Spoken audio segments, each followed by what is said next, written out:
Assalamualaikum, salam sejahtera. Terima kasih kerana telah memilih channel ini. Jangan lupa tekan butang like, komen, subscribe dan share untuk Kuli dedah Tun M mukir janji lantik TPM.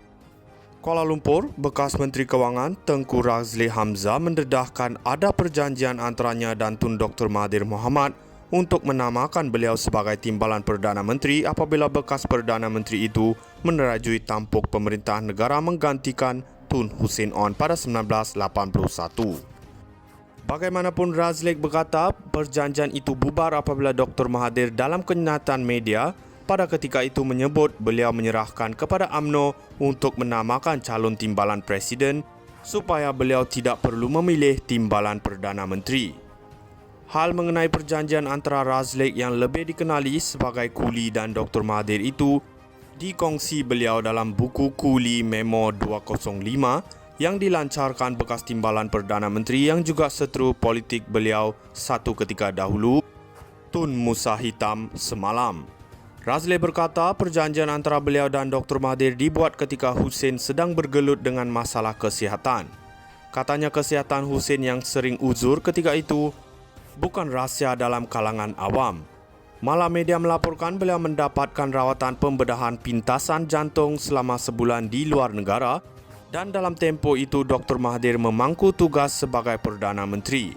Sejak itu kabar angin Hussein akan meletak jawatan bertiup kencang meskipun beliau menafikannya. Ketika itu juga nama Dr. Mahathir disebut-sebut sebagai pengganti Hussein.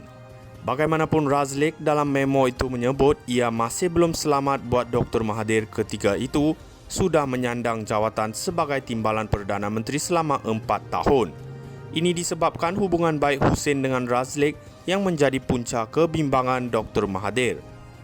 Sehari selepas pulang ke tanah air, Hussein mengarahkan Razli dan Dr. Mahathir ke rumahnya. Kami tiba jam 4 petang, katanya Hussein ada berita tidak baik mahu dikongsi. Seterusnya dia bertanya kepada saya dan Dr. Mahathir, "You berdua boleh bekerjasama?" Dan kami menjawab boleh. Memang benar waktu itu kami memang tiada masalah. Hussein kemudian menyambung, "I nak berhenti and I want you to take over. Saya mahu kamu ganti saya." Dia berkata begitu sambil menunjuk ke arah saya, "You take over as the Prime Minister." Terkejut saya terus berkata, "Tidak boleh. Tidak boleh, Kapten. Akan kelang kabut parti kalau diubah mengejut begini. Akan efek stock market, menjejaskan pasaran saham dan lain-lain juga." Tapi Hussein bertegas, "I am going to announce my resignation and you will take over. Saya akan umum peletakan jawatan dan kamu akan ganti saya, walaupun saya kurang bersetuju." Saya sebut apa caranya sedangkan Dr. Mahathir sudah jadi Timbalan Perdana Menteri selama lebih 1 penggal. Saya sebut lagi ribut nanti dalam UMNO. Tapi kata Hussein, "You fikir betul-betul. I nak umumkan very soon. Kalau begitu," kata Dr. Mahathir, "kita kena berunding soal parti," katanya. Dr. Mahathir berkata, "I'm ready to take over. Saya sedia untuk ambil alih." Saya menjawab, "Memang sepatutnya you take over. You are the deputy.